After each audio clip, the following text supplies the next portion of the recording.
This episode of Radcast Outdoors is brought to you by PK Lures, Bow Spider, and High Mountain Seasonings. Fish on! Hey, Radcast is on. Hunting, fishing, and everything in between. This is Radcast Outdoors. Here are David Merrill and Patrick Edwards.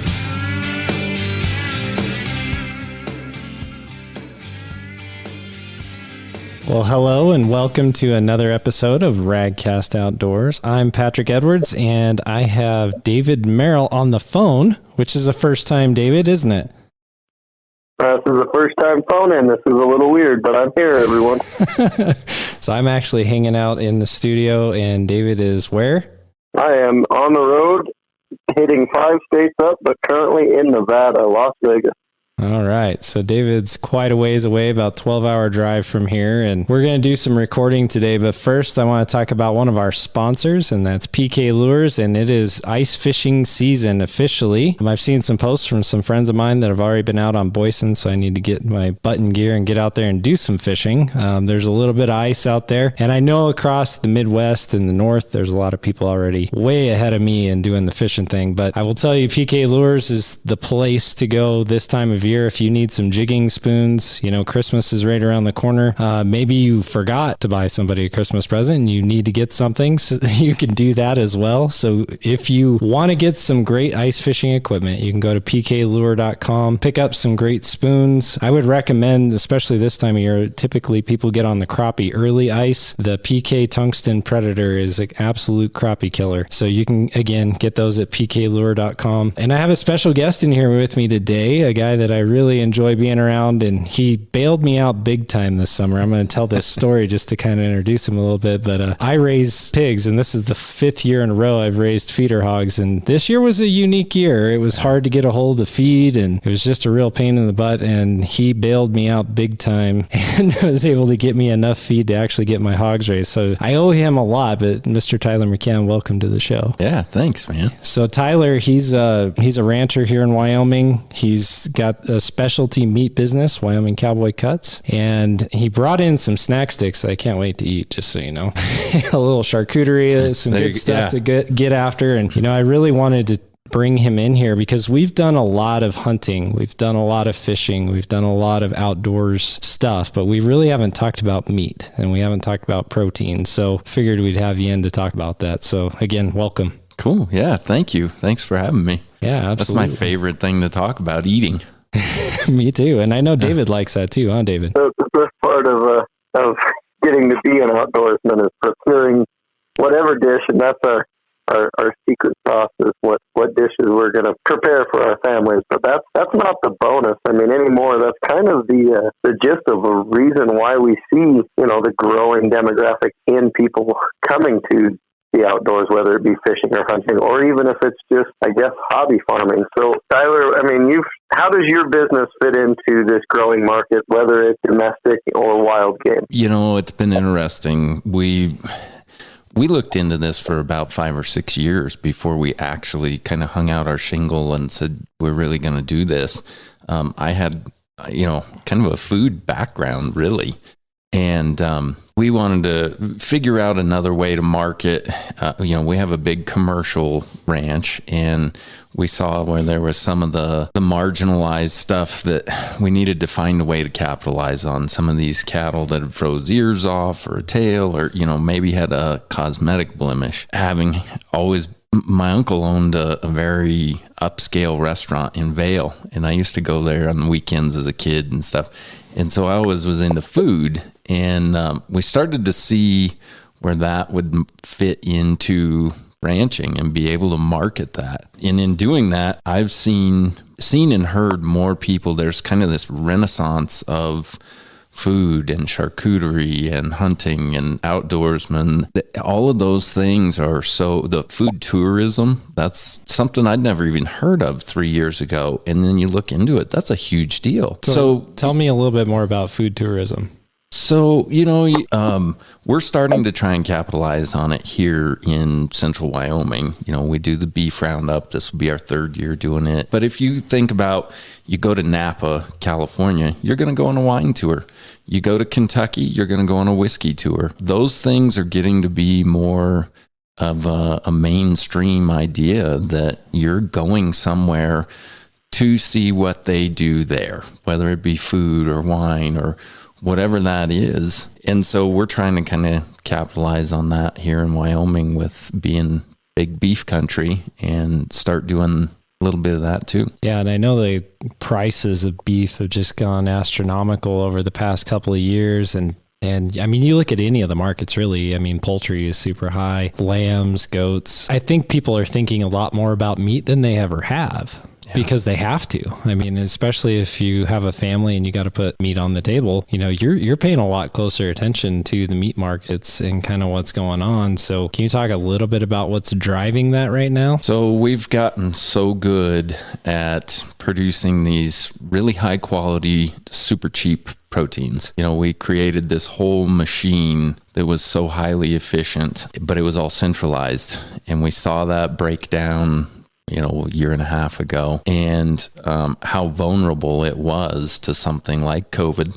And prior to that, it was more of a upscale, Vogue kind of thing to talk about, this is where I buy my meat, or this is what this is the charcuterie that we make. And now all of a sudden it's becoming, like you're saying, kind of a necessity that people are thinking about. You go in and you talk to the guys at Rocky Mountain and they say, we've had more first-time license applicants this year than ever before. More first-time gun owners, more first-time fishing licenses, because it is on people's mind. Now, what's really driving, during COVID, we had some of the breakdown of the system, and we saw these weak points of why you don't want your beef raised 1,000 miles away and then shipped to you. So now that we've seen some of that breakdown, now all these fuel prices and stuff are driving that even more. So it's been kind of interesting that people had this wake up and then they kind of got lulled back into it for a minute. And all of a sudden, when the prices went back down and there was meat on the shelves again, and okay, everything's kind of going to be the way it was. And then all of a sudden the prices skyrocketed because of the fuel and the distance that they're transporting it. And people all of a sudden are, they've had enough. Either they're fed up or they can't afford it. And now they are starting to look in other areas. And how can we be more responsible about this?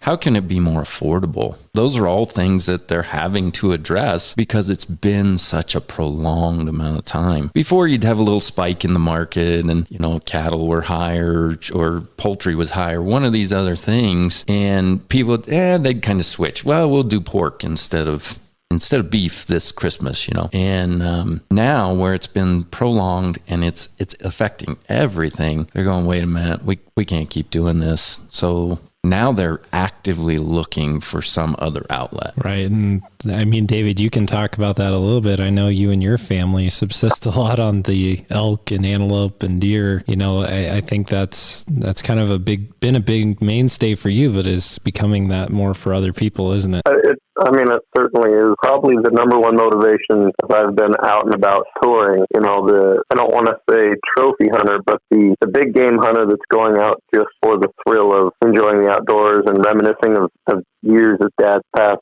is kind of faded away to kind of new, the more locavore movement of I want to go out and harvest a doe to have some protein in the freezer as either a primary or a backup source to the grocery store. So, with that in mind of people who are doing this and wanting to put that protein in their freezer, what do people need to do to support small beef operations, so that we can decentralize this meat market? There's starting to be more guys like myself in our family that are looking into how they can help supplement the ranch, or some people are even to the point of how do we save the ranch. So there's a few places they can go. U.S. Meat and Produce on Facebook is a great one. There's a lot of websites out there. I know if I try and say this one off the top of my head, I'm going to mess it up. Well, that U.S. Meat and Produce, I follow that one, and there's there's always posts of like, hey, I'm in Oklahoma, I've got half of a beef, or I've got whatever. I mean, that's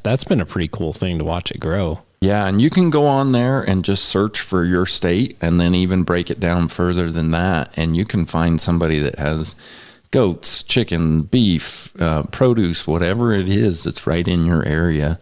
And another one that's getting going is this Unchained Ag. That's another one. Crowd Cow is kind of a more vogue type one, but there's getting to be more of these services.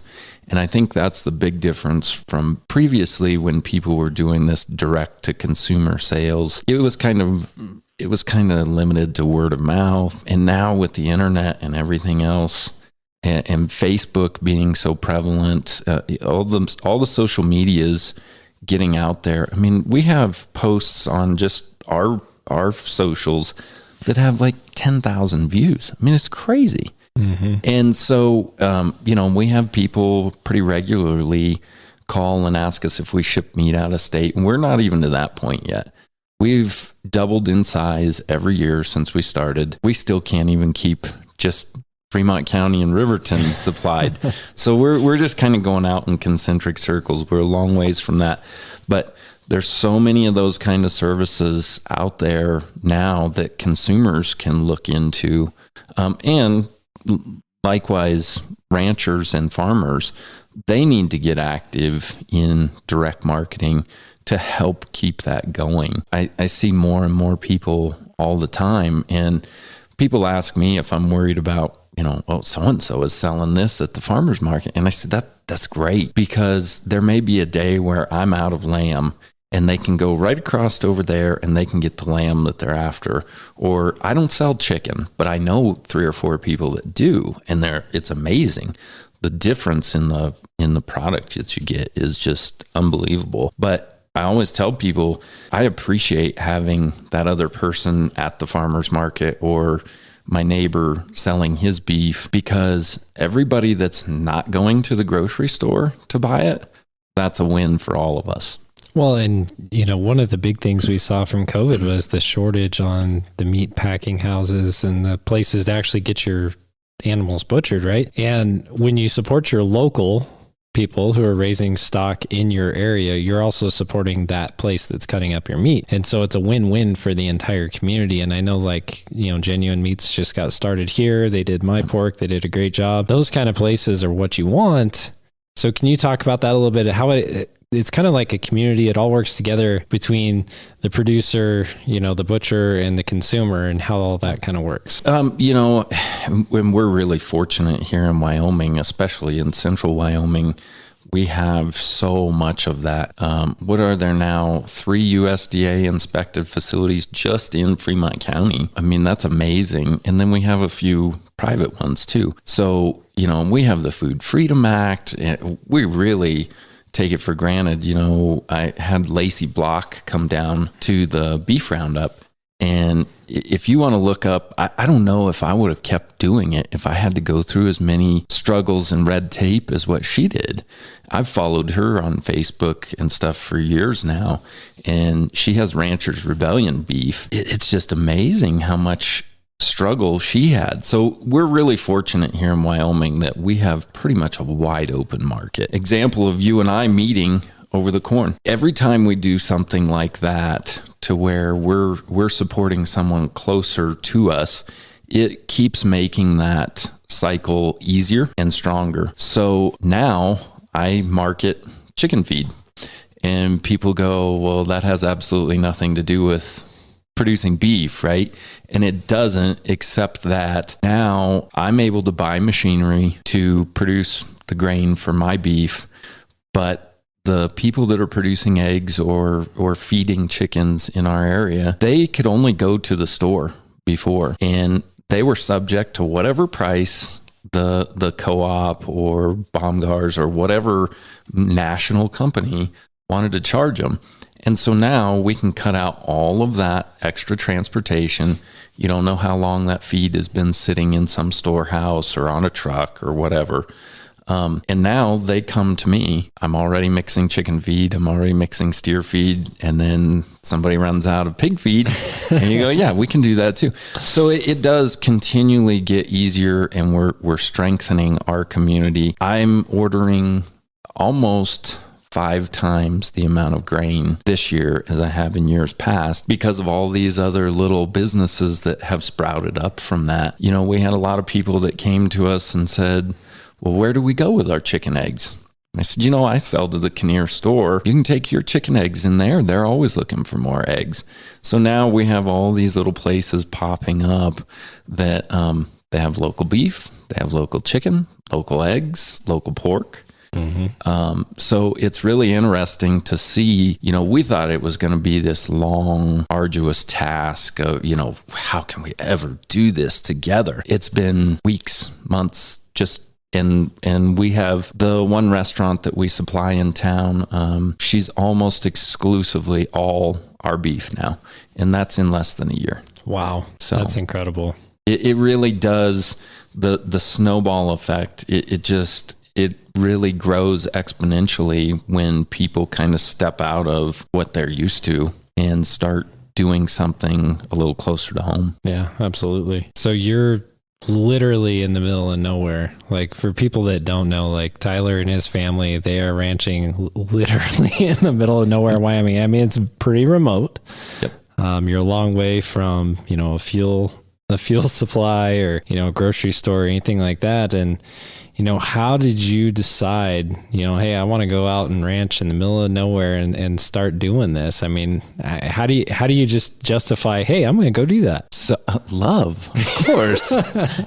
No, you know, my wife's family, they've been in Fremont County. Our daughters are 6th generation in Fremont County. And so when she and I got married, I'd always had a horse background, so I was pretty comfortable around the ranch setting. But it wasn't ever, you know, that wasn't like a life goal to go into the middle of nowhere and ranch. But when we got married, that was, you either come and do this or we're not getting married. That, you know, that was part, you knew what you were getting into. But the beef business, it kind of just came out of, how do we make the most of all of these things that we have going that weren't really fitting into a commercial mold.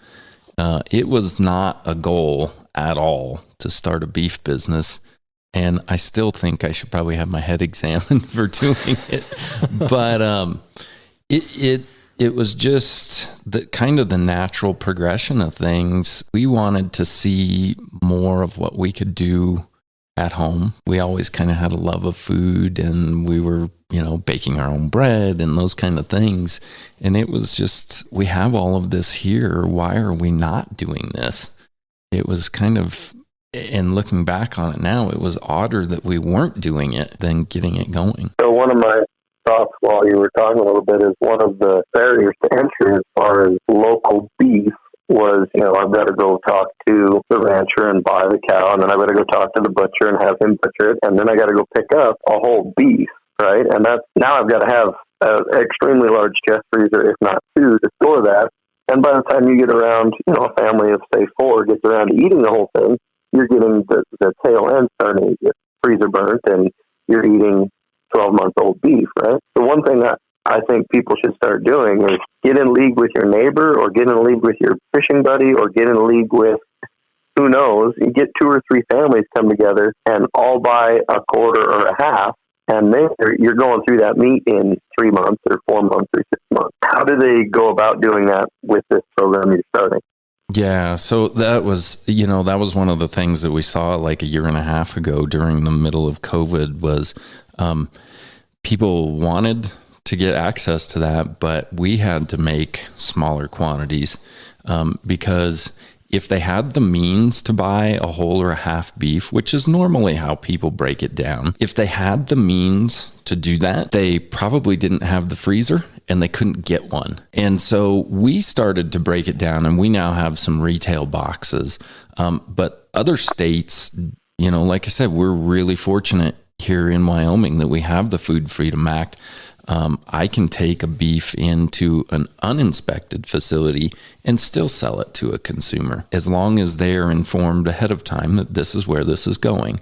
But we also have access to state and USDA inspected facilities. But yeah, you see that happening more all the time.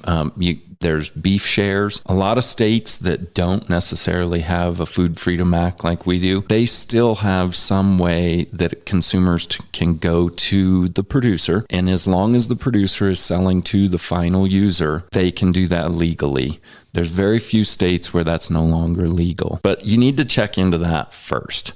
And then, like you're saying, the more you do with your buddies, and within your community, before you come to me, the easier that makes it on me. And I try and do as much as I can. I try and provide more services. And of course, then I charge for that. You see a lot of places offering, if you get on U.S. Meat and Produce and you are in a state where you don't have direct access, a lot of places will sell you a share. And so whether you and 3 or 4 guys go in on that together, and then you take turns with those shares throughout the year, or some of the places have it set up to where you get your portion of the share, however often. So you do see that happening more and more all the time. But personally, we offer a couple of different ways, we'll sell anything from just a single pound of hamburger all the way up to the whole cow. And we have different ways of breaking that down, whether it's a retail box or you do just come and say, hey, me and my neighbor want to buy a whole beef.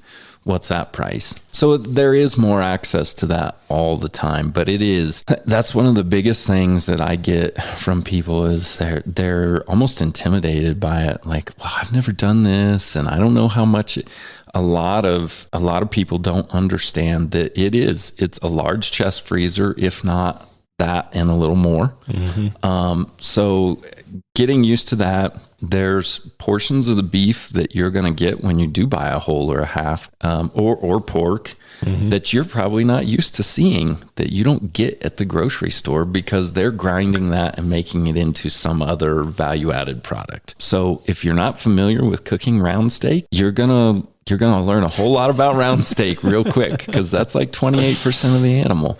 Yeah. So, but there's so much more of that coming available. You can get on and Google some amazing recipes for that.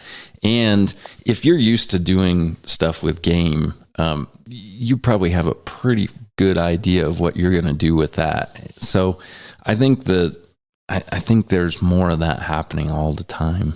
Yeah, I mean, if you've ever had a tenderized round steak made into, a chicken fried steak, you know what we're talking about. I mean, it's really good, but you have to know what to do with it.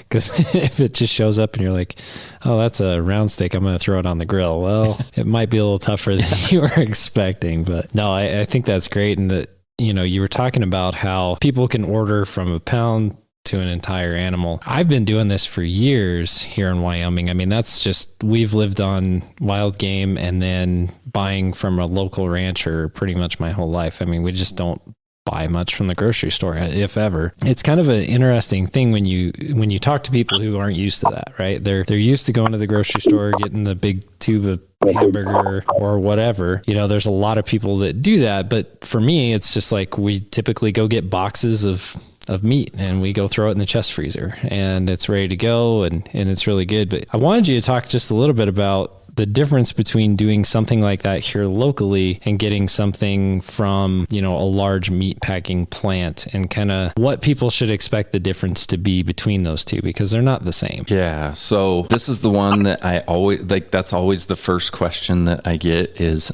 you say, okay, so we're going to start talking about how we cut this up. If you're going to buy a whole from me, I walk you through the cutting procedure. And unfortunately, the whole thing is not made of ribeyes. Nope. That's a very, very small portion of the animal. So kind of adjusting what you eat, you're going to adjust that. That was one of the biggest things that we saw is people are so accustomed to just going and picking up, they went to the store to get a loaf of bread and a can of corn. So they picked up a pound of hamburger, and they don't understand how much meat they go through in a year. And so like where you're pretty accustomed to that from, you know about how much room a cow elk takes up, about how much room an antelope takes up. That's one thing that people are going to kind of figure out is that you're gonna cater your cooking to what you have in the freezer. So that's one part of it. But I always lean towards, at first, you were always like, man, you just run out of steaks like instantly. And anymore, we kind of run long on steaks because there's so many other amazing cuts. The ribeye is kind of like, yeah, okay, we got friends coming over, we'll cook a ribeye, it's easy. But now I go for like, man, I want the eye around for a braciola, and I want the tri-tip for, when we have a birthday party. That's like such an amazing cut. When you start getting into it and finding the recipes that really highlight each piece of meat, all of a sudden you're like, I don't know, you want to have a steak? Yeah, sure, we'll have a steak. Does that make sense? Like, yeah. You're so into some of these other cuts that you're like, why is there only 2 tri-tips on this whole thing? Because like when you're elk hunting, you don't get the cuts similar, but backstraps and then basically burger. And when I first started big game hunting, it was like I wanted everything steaks, just barbecue steaks. And you're getting a bunch of burger, but now with a small family, young kids, it's 90% of our meals are burger of some sort, whether it's in casseroles or dishes or spaghetti or whatever. So yeah, that's one that I always flag, and we call that the casserole cut. So, we have one lady that she has 9 kids, and her husband, and I love her because she just buys a ton of hamburger from us. But yeah, it's kind of learning how you eat is totally a new thing. You're not going to just get hamburger and ribeyes anymore. Now you have chuck roasts and rump roasts and round steaks and. But some of the most amazing cuts are like the bavettes and the skirt steaks and the flank steaks and some of these other things that all of a sudden now, and that's one of the things that I love is we see people that always come back after a little bit, and they're kind of on the fence about doing this, and they start going, wow, like we're cooking together so much more, and we're eating together so much more as a family. And that's always a cool thing to me. Yeah, absolutely. One of my buddies, he goes crazy for the, spare ribs and short ribs and stuff like that. Like he likes to cook those on the barbecue, and he thinks those are the best thing ever. That's like one of my least favorite things to eat, but he loves it, and I'm like you, give me a flank steak and I'll cook it over some applewood, and that's about the best thing that you put in your mouth. It's really tasty. But I think it is kind of cool because people are learning that there are different cuts, and there are a lot of different ways to prepare them. And there's a lot of different great cookbooks too that show you how to do some of those meals. And you really kind of open your eyes to, some of the things that are out there. So I want to talk about something kind of fun here. There's been this long debate about grass and corn-fed animals. And I always kind of chuckle because, raising some animals myself and just seeing this, from the beginning. I eat grass-fed wild game all the time. But what's really the big difference between a grass-fed and corn-fed beef? And, what are some of the benefits, drawbacks, pros, cons of both of them? The rise of grass-fed beef, and I studied this for a long time before we really got into business to see kind of where all this was going. And all the numbers say, I want to say it's like 2025 or something or 2030, grass-fed beef will be 1/3 of the entire beef business. And that's multi-billion-dollar business a year. The whole rise in popularity of that came from, it wasn't the flavor, it wasn't the nutritional value, it was solely the disdain for corn and the animal welfare. It's kind of like ordering French fries without salt. They'll be hot. because they didn't salt them and just leave them in there, right? So it's kind of stripping it down to the most basic form. And so that was how people that still wanted to eat beef that maybe weren't hunters, they could kind of justify, I'm not real big on the corn thing. I don't like the feedlot thing. There's all these misconceptions out there about that. So that's kind of where it started. But there are definitely some nutritional differences. And there's a lot of places that you can go online and look up and just pull up a chart with the different nutritional values of both. The biggest thing is flavor, and we offer both through our company. I actually buy my grass-fed from a friend because he's located in a different area and has some different grass types than what we do at our ranch. He's at a different elevation.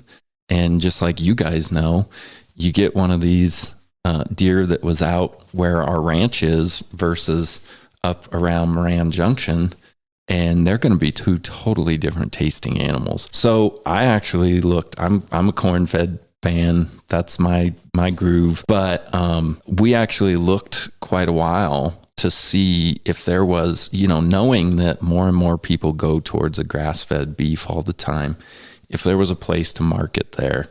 And man, I'll tell you what, we had some of the best fajitas we've ever had out of one of these grass-fed, and it was a bavette steak, and I can still remember them. And it's been months ago. They're amazing. So I think I had a guy just yesterday. He's a big hunter, but he wants to supplement. He tagged out this year, but he was talking about how high he had to go this year. He was over 11,000 feet when he got his cow. He wanted to supplement, and because that's what he's used to eating, I don't like saying that the grass-fed beef is more gamey. That's kind of how people typically describe it. I don't know if I like that description yet, but it is, if you're used to eating game and you do get a 100% grass-fed, never bite a grain beef, it's going to be more along those lines. And then you go into aging and all of the different things. That's going to change your flavor some too. But really, and there are some arguments there are some people that have developed some allergies to beef and some other meats that are finished on grain.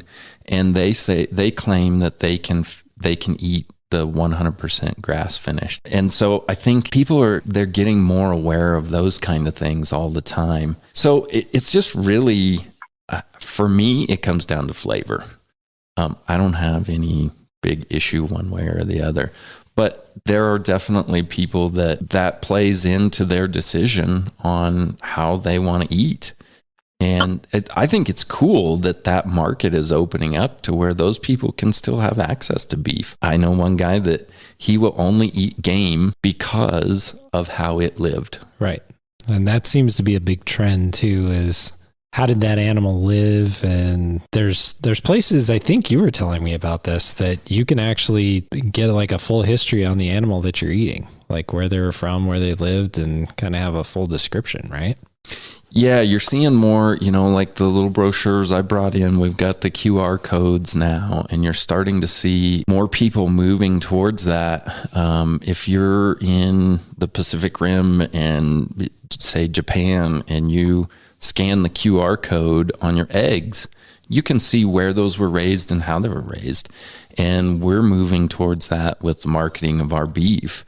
We want to be kind of on that upper end. We're never going to be a big value brand or anything. We're always kind of trying to stay towards that upper end. And it goes back to that idea of the food tourism and people wanting to know where their food comes from, whether they're hunting or buying it from somebody like us. They want to really dig into that story. So we're actually working on that with the QR codes and some different labeling things.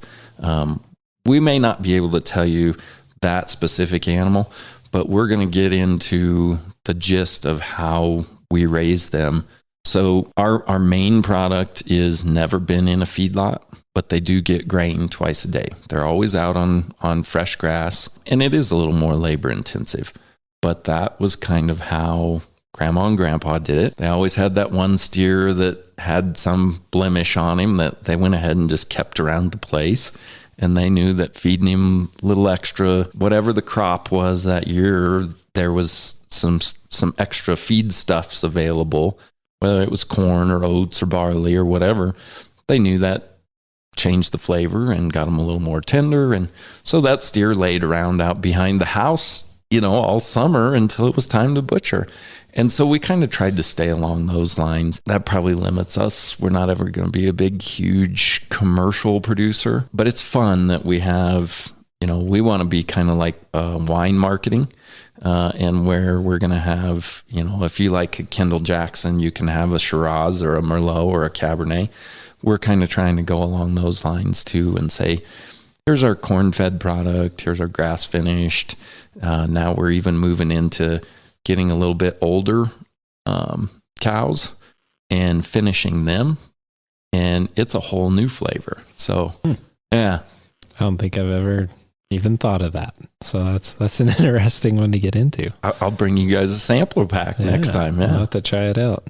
So David, real quick, let's talk about Bow Spider. I know you guys have been busy for the holidays trying to get orders out, and you're on the road again. So tell us what's going on with Bow Spider. It was a good Black Friday, Christmas endeavor. This year, shipping seems to have kind of leveled out. I don't know if you want to say post-pandemic. I don't know if we're allowed to say that yet or not. But definitely, we didn't see the shipping interruption that we saw 12 months ago. So, yeah, hopefully everybody, got their Bow Spiders coming. We're on the road getting ready for trade show season. Going to be at Archery Trade Association in Louisville, Kentucky. Lovell, I think is how they say it, but it's Louisville. And we got some products that'll be hitting the shelves sooner or later whenever I get a few free moments to check out some more packaging and get some destructive testing and R&D done. But definitely, if you haven't checked the system out, there's how-tos on YouTube. Go see what the fuss is all about. But we have if you have the product, you know how the product works. We have some new things coming down the pipeline. I don't have an exact release launch date. We're not going to be launching them next week at ATA, but keep informed, keep in tune, stay in touch. They will be coming. Yeah, David's got some cool products coming out, so keep your eye on bowspider.com for all things Bow Spider. Follow him on Facebook, Instagram, all the socials, and stay up to date because he does have some really cool stuff coming. And if you have a Bow Spider packing system already, you know how good his products are. So yeah, there's a lot coming in that arena here pretty soon. So I want to talk about nutrition in beef, Tyler, for just a little bit, because that's one of the big things is that a lot of people don't understand what it takes to raise a beef. It's just like when I was raising pork, people just assume you just throw them whatever. And that's true to some degree, but you have to have a good feed ration. Otherwise, you're not going to get the marbling. You're not going to get the size that you want. It's going to cost you a lot more to raise that animal. So can you just tell us a little bit about what it takes to raise beef as far as nutrition wise, water, all the things that people need to consider when they're raising beef? Yeah.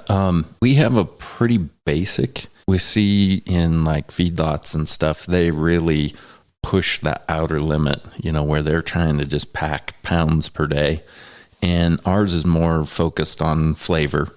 Obviously, we have to keep them growing to make it economical. But we end up, one of our big feed stuffs around here is beer barley, because we're right here kind of where they're growing a lot of Coors barley. And so it's interesting that the barley that gets rejected for beer growing or beer brewing is too high in protein.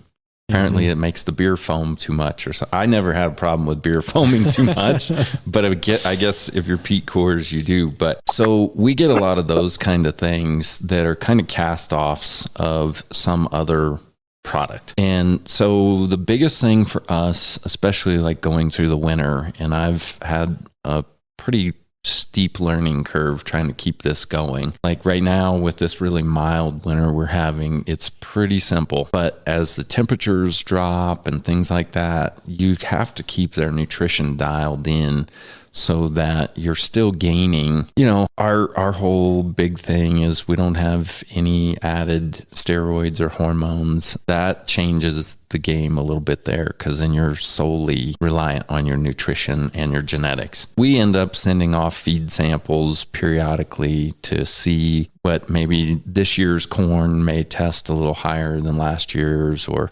we may change the mixture that we're giving them. So we kind of have a general idea from year to year.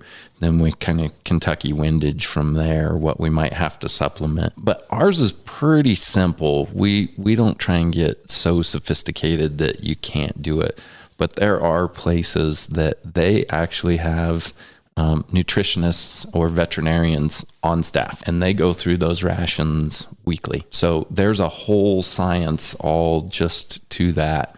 But it's really interesting that cattle end up, you know, and we hear this all the time, they're upcyclers and all of these different terms for it, but they can end up using a lot of these spent grains from other things.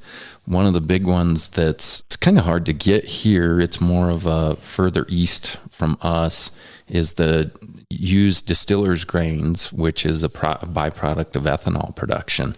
And so now they're able to take that. It's almost a concentrate. It's like a super corn. They've taken all they need out for ethanol production, and they've left all the stuff that cows use. And so using some of those kind of spent grains, it really makes it more efficient than having to just feed straight grains, you know, and like you and I are seeing it, especially this year, soy production. We're having to get away from some of those things that were so simple because now they're getting so expensive. So it's always kind of a balancing act of finding, one, what's available, what's highly nutritious, and then what is economical to get. We go around and around all the time trying to figure out what are we going to do now. That makes a lot of sense. I'm really intrigued and wondering about your thoughts on plant-based meats. You know, they're hitting the markets. They're in the news all the time about how, you know, these new lab-grown meats are going to take over beef, and people say they're just like beef. I mean, what are your thoughts on the market of plant-based? Yeah. How long do we have to make this show? So yeah, I mean, oh man, that's so discouraging to see. I think that, so that goes back to that highly centralized meat system that we've developed. And now what you're seeing is a lot of those meat packers have invested in this fake meat because anything they can do to take away the risk that they have in live animals and make it a sure thing, they can produce it cheaper, faster. You know, they have all of these reasons for wanting to do that. But I think that one of the big things is, especially for American consumers, in other parts of the world, you don't see it as much. If you're in a third world country, you're not concerned with flavor and some of if you can just get your hands on some proteins, that's a good thing, right? Versus American thinking, you know, first world problems. They've been serving people such horrible beef and pork and chicken for so long now. It's kind of the next logical progression is like, you know what? They already don't know that there's much difference in flavor. We can just transition them over to this thing that costs us a fraction to produce. And really, nobody's going to notice a difference in the flavor. And, you know, it's kind of like, if we don't say anything, maybe nobody will notice. Man, the studies on that stuff, please don't eat it. It's so terrible. It is so. And the other thing that nobody is really talking about, and I always wanted to do this in college, was very simply put, you know, a pound of beef grown on a free-range grass-fed ranch versus a pound of soy that we turn into a soy burger and put on the shelf. You know, when that combine comes by that soybean field, every squirrel and robin and mouse and bunny rabbit gets chewed up, run over, crushed, or destroyed by that combine. And there's nothing living in that soybean field but the soybean. And this lab-grown meat is just that next evolution of who knows what chemicals are all going into it, but the fields that those chemicals are coming from, nothing else lives there. And a ranch, you have coyotes and rabbits and snakes and squirrels and birds that are all pretty well in balance in that ecosystem. So if your point of view is, well, I'm going to go to this lab-grown meat to protect animals, you're actually harming more animals than if you would just go eat the beef. Yeah, I mean, I think you're right on there. People, they don't understand the amount of water that it takes to grow soybean, or the amount of fossil fuels that go into something like that. Or, you know, if you come out to our ranch in central Wyoming, and literally the center of the state is about 10 miles northeast of the house, Hodes Ranch. So if you're out there in the Gas Hills, you're never going to grow soybeans there. If you're in central Iowa or somewhere like that, where you have the rain and the types of soil, those are great places to grow soybeans and stuff. But the amount of soybean and whatever else goes into this stuff, we don't have enough farm ground in America to grow all of these products that people need.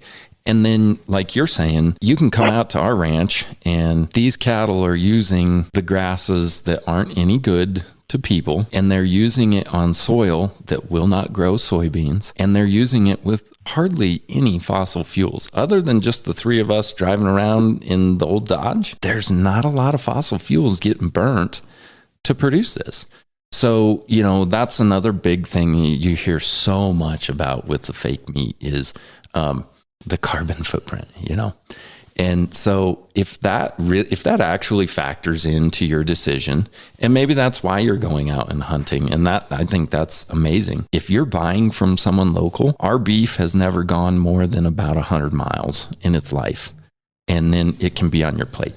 Yep. And so that's like less than a quarter of a tank of gas to produce a whole beef, not a pound of burger. I guarantee you cannot produce a pound of something that's supposed to taste like beef that's made out of whatever with a half a gallon of fuel.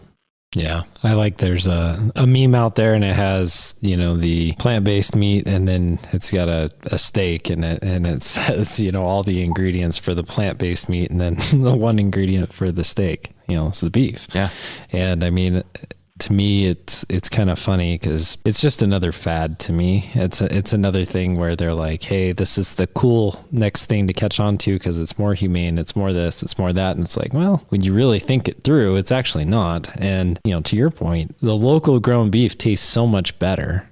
It's not even close. Like, a lot of people have had the big chain meat, and they don't understand the stuff that you're making tastes way better than that. And so they don't have the context to even have the real conversation about the difference between the meat, right? Yeah, and that was one of our second best comments that we got on one of our socials. Was somebody was unloading it and they text me back, and I asked them if I could use their text on our socials, but they said the meat is so red, my mouth is watering as I'm unpacking it. And it really is. It's just, I don't know what they do to make that meat taste so bad.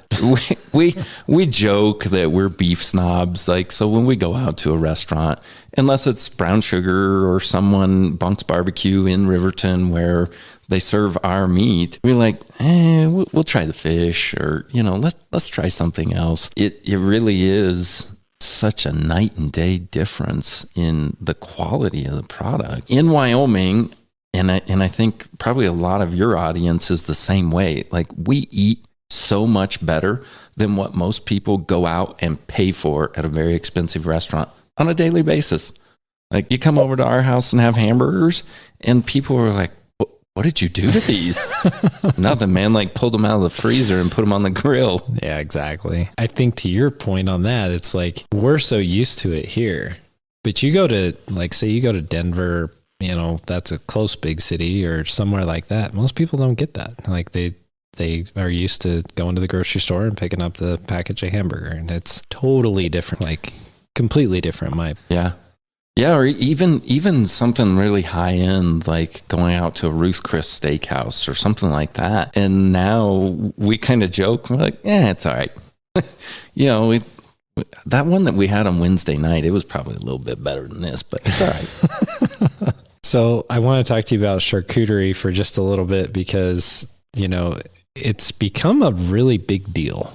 I know you and I and David all kind of do this where you take meat, you cure it, smoke it, serve it cold. People love it, and that's really kind of the definition of it in a lot of ways, right? Is like just kind of that's what it is. Tell me about it. I mean, you've got some snack sticks here, and just tell us a little bit about what charcuterie is, where it came from, and why it's become such a big deal. So, and I actually looked that up, and there are like a ton of different definitions of what charcuterie is. Mm-hmm. Some people say it goes back to France, some go back to Italy. And so, we were talking about how you get your beef cut up. And so that's one of my favorite things now is getting those eye around roasts and making that braciola out of them. Getting those huge round roasts made. Like the butchers love me because I just have them cut my round roasts into like 3 pieces.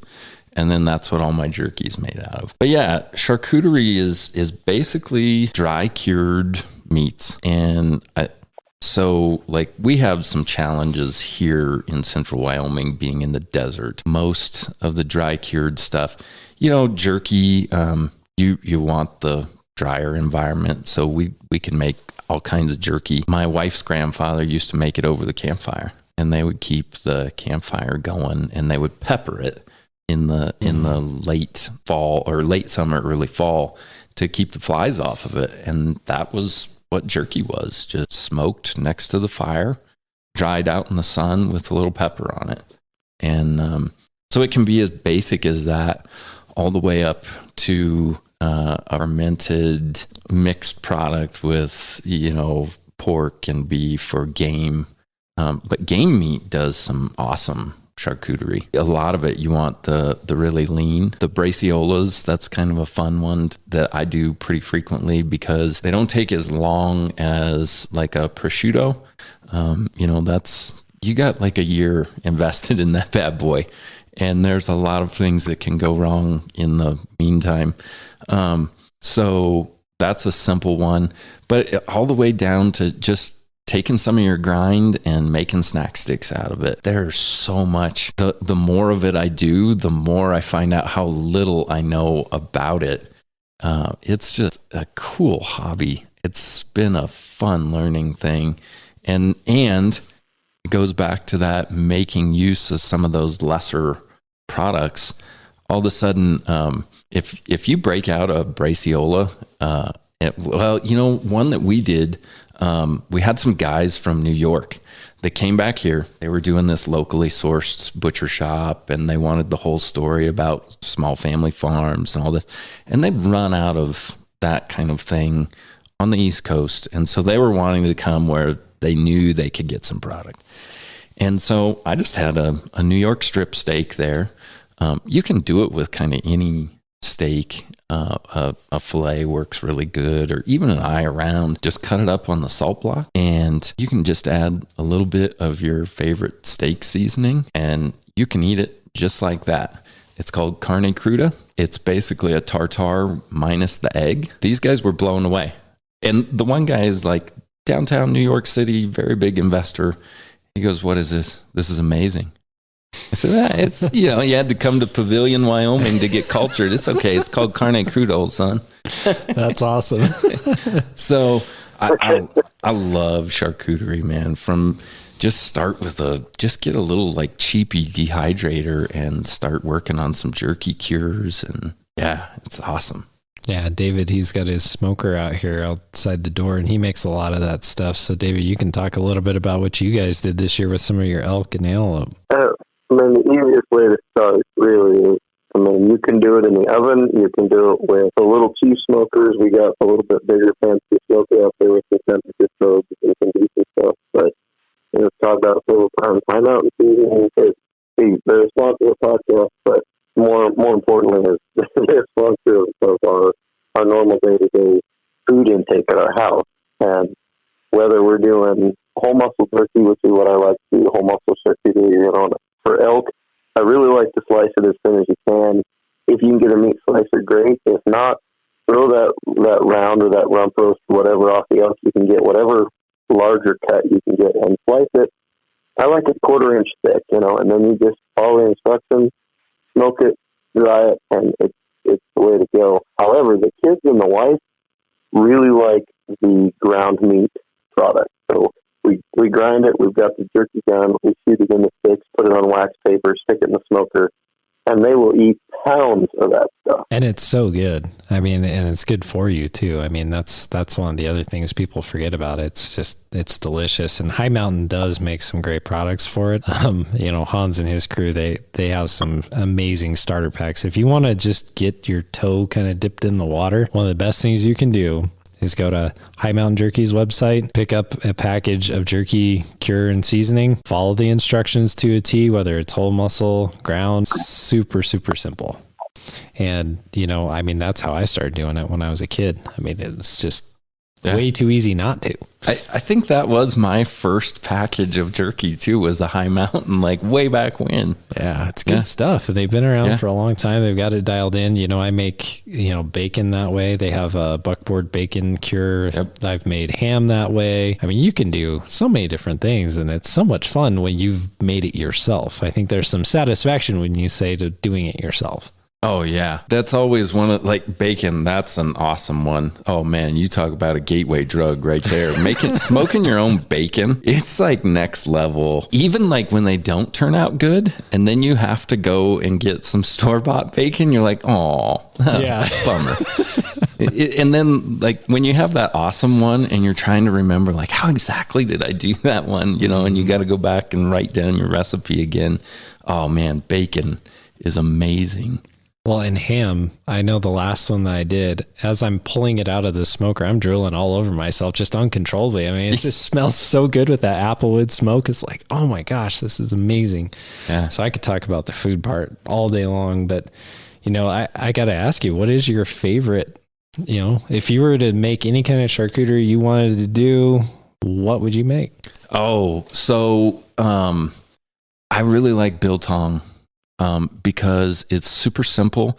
I always tell people it's jerky's sophisticated cousin. It's not as time and labor intensive as like a braciola or a guanciale or making bacon or one of these kind of things. But it's kind of just a super wide jerky that you're just going to air dry for 3 to 4 days. I like mine a little more raw. I bought my wife another ironing board because that's what I use to cure. It doesn't take a lot of equipment. It's not super sophisticated that way. But you can get any low-end round roast kind of meat. And game works really good because it's so lean. You don't have to do much trimming. Cut that thing just a little bit thicker than your thumb and as big a chunks as you can get. And then hang it up and let it cure for a couple days. Super simple. You can get a little bit of soy sauce, Worcestershire, and one of your favorite seasonings and throw it in there overnight, hang it up the next day, 2-3 days later. I love it. It's by far one of the simpler ones that has a really sophisticated taste without having to wait a year. Yeah, and that's a bonus when you can get a little bit quicker gratification from your labor. Yeah. Well, I saw a meme the other day, Tyler, and it's a little boy sitting on Santa Claus' lap, and Santa Claus asked him what he wants for Christmas, and he says he wants a horse that is faster than the wind, that can pull a rope in two, and that can sort down a prairie dog hole. And Santa says, okay, come on, kid, be realistic. And he says, all right, I want cattle ranching to be profitable again. And Santa says, what color would you like that horse in? Yeah, I saw that one too, man. That hits home. I know it hits home, and it's tough. I mean, it's a tough industry. It's a tough market. But what are you guys doing to kind of insulate yourself and prepare for the ebbs and flows of cattle ranch. Yeah, so that was kind of the whole idea behind starting this Wyoming Cowboy Cuts as a direct to consumer sales business. Traditionally we'd just been a commercial ranch, and we weaned calves in the fall. You took them to the sale barn and you got what you got, and they always kind of joked, was it a whiskey or a water year? And, that was kind of the way it went. And we wanted to start taking a little bit more control of it. That was the whole idea behind it. They've centralized this so much. And again, without trying to get into the whole issue that we're facing, we're basically down to 4 major meat packers in the United States, and they're global. And so they've gotten to the point where they're powerful enough that they can say, here's what we're going to give you. Take it or leave it. And to put it in context, to put this issue a little bit in context, the last time this monopoly meat packer was broken up, they controlled 60% of the market. They now control 80% of the market, and we're still not looking at them as a monopoly. And their profits are going up and up and up every year, i.e. the big corporate meat packers. But ranchers, like you said, every year are looking at leaner and leaner, more water years. And if you don't have that whiskey year every few years, you're not getting a new diesel truck, you're not getting new tires, and you're definitely not fixing the fence to where you have less loss and are actually improving ranching. Am I kind of on point there with my thought? Yeah, you hit it right on the head. You can look back, and as inflation continues to grow, you can look back just as much as 20 years, and as that market share changes, they've been getting the same price for these calves and these cattle for decades now, and all of our input costs are up. All of our daily operating expenses are up. You have old family ranches that haven't had to take out an operating loan in decades that are now working on credit just to keep it going. And so that was a big determining factor. We looked around at, can we start raising bulls? Can we do some trucking? All of these other businesses that we're already kind of involved in. And here we had this one calf that was born in a snowstorm. He lost his ears. He lost his tail. He frostbit most of his nose off. He just looked horrible. And by the time, we knew we couldn't take him to the sale barn. Any of those cosmetic blemishes were going to cost us so much money. We'd have had to pay them to take him off of our hands. So we fed him. And we went, this is amazing. Was this a fluke, or what was the deal? And that was literally when we started looking at it is, okay, so now we have this whatever percentage of our herd that's less desirable. How do we make that, whether it's a red one or a Hereford or a Black Angus or whatever it is that you're working with, there's always going to be something that doesn't look exactly like the others.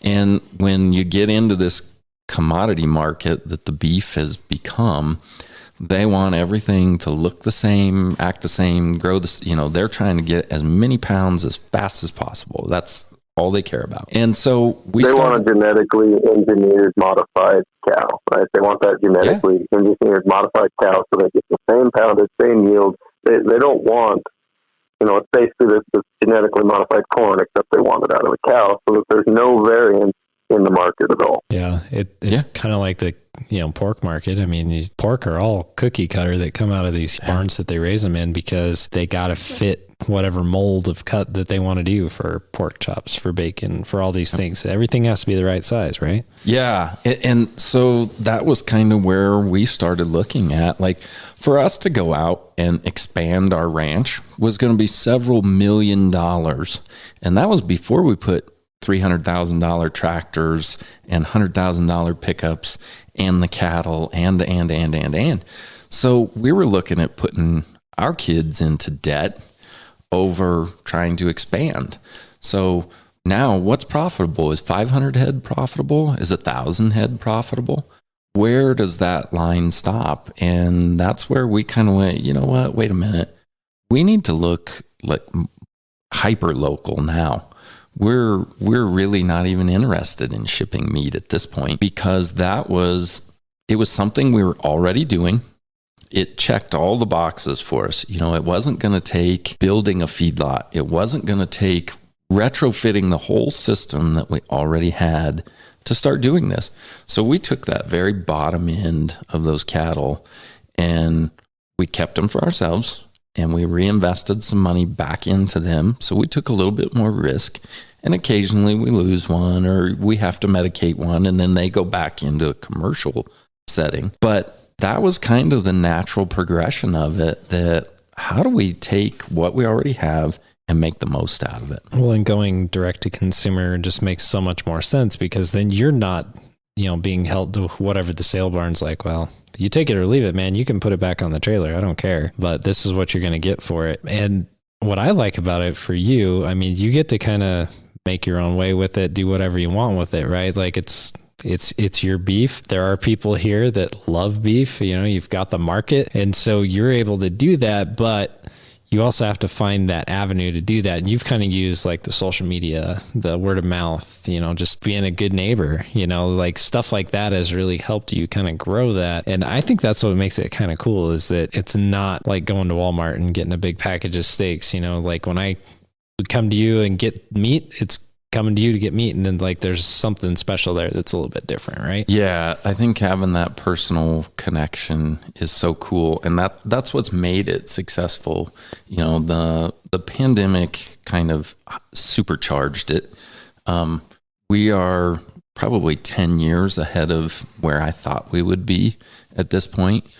We're looking at butchering over 100 head next year. The coolest part is, just like you're saying, I had a customer call me today and say, hey, the hamburger that we got from you is a little drier than what we like. Do you have any others? I said, actually, you know what? I do. And then I have another lady that she really likes ultra lean hamburger. I was able to make that work. So that's the coolest part to me, is like, you know what? I know those guys, they have like 5 kids. I got these huge roasts. They're going to love those huge roasts. And then I have the empty nesters. And I got a roast that got cut a little too small. I'm going to save that for when they call and order. So that's the cool part about doing it locally, is I can kind of, if I'm willing to put the effort in, I can kind of mix and match it to where it fits my customers. It's been really cool that way. I have a lot of connections that I probably wouldn't have made otherwise. Yeah. And the other part, I look at you, and it's there's a lot of people kind of in the same boat in this county, but you think about all the different things you do, right? You're doing ranching, you're doing farming, you're running this business, sometimes having to run halfway across the United States to get a piece of equipment. You're a dad, you're a husband, all this stuff. How do you balance all of that and make it work? I don't know if I do it very well, honestly. We have our lifestyle lends itself to doing stuff with family. And so we get our kids involved in everything. Like, both my little girls they're 5 and 7, and they can move the 4-wheeler for me. If it's blocking a gate or something, I can put one of them on it and they will move it out of the way. So we get cool stuff like that you wouldn't, with a traditional type of job, you probably wouldn't get to do those kind of things all the time. There are times of the year, like calving and fall riding and stuff, where, man, some of that stuff takes a back seat, and that's a hard pill to swallow. There are days where it kind of runs us, but my oldest daughter now is doing gymnastics and loves it, and that's been a cool thing where we don't have a traditional schedule. I can go to all of those. We do everything, and on Friday evening when it's time to take off for the gymnastics meet, then we all go. And so that's been cool. So, we just kind of try and find our spots where it fits. That's one of the greatest times that we have, is when we all get to go ride together. We still do almost exclusively everything horseback. And one, it's because of the terrain we have, but 2, it connects us back to the family tradition, and we love that part of it. And that's really how my wife and I met, was the horse part of it. And so we just kind of have to mix and match things, man, to make it work. But yeah, it's been a steep learning curve on how to make this business go. Yeah.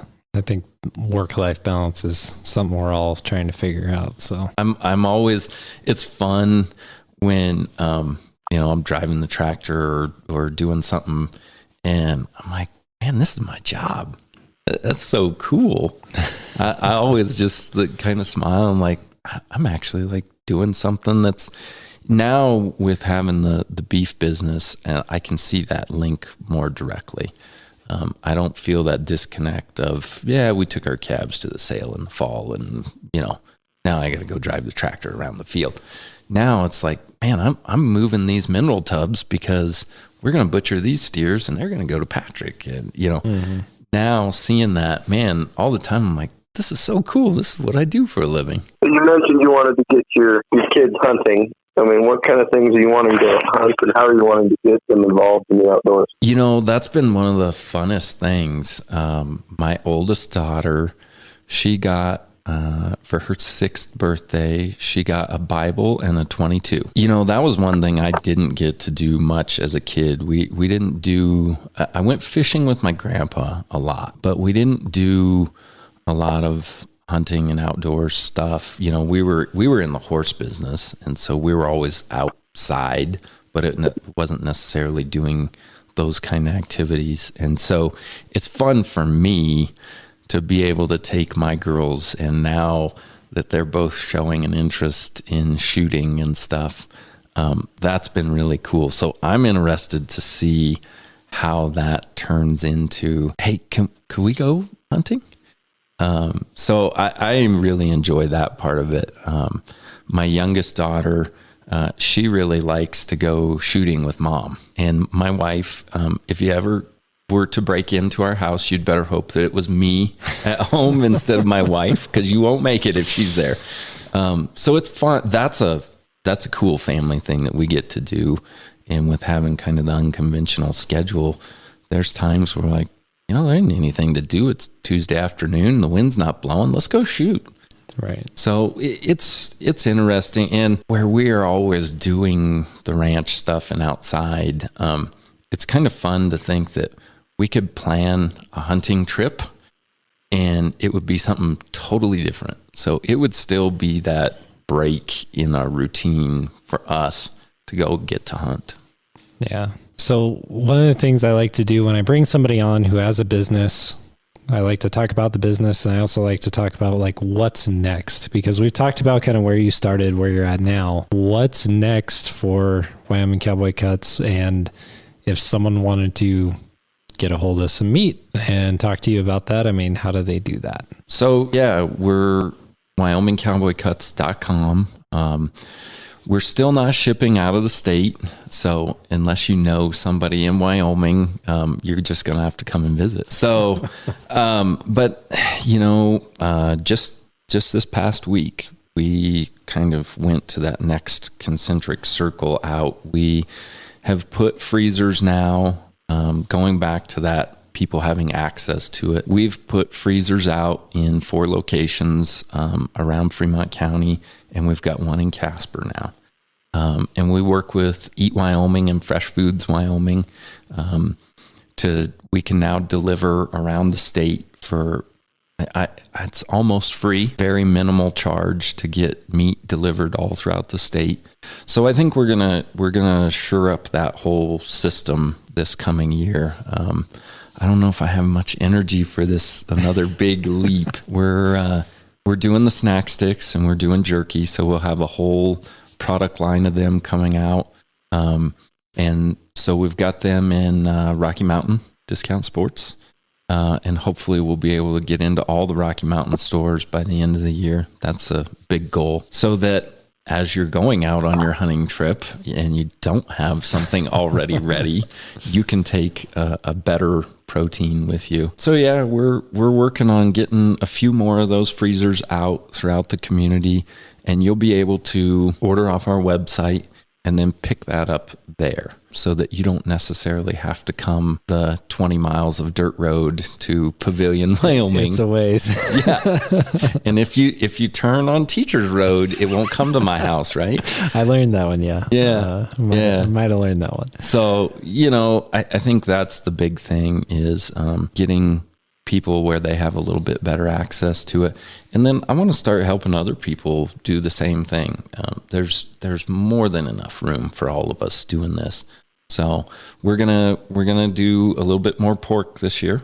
So that'll be kind of out of our normal, the snack sticks, and then having freezers in communities. So if there's somewhere around you in Wyoming that you want to get some meat, give us a holler. And social media, we're Wyoming Cowboy Cuts on Facebook and Instagram. Send us a message, and we'll get you anything from a pound of hamburger to a whole beef. Well, Tyler, it's been a pleasure having you on. I'm looking forward and excited to seeing where it goes from here.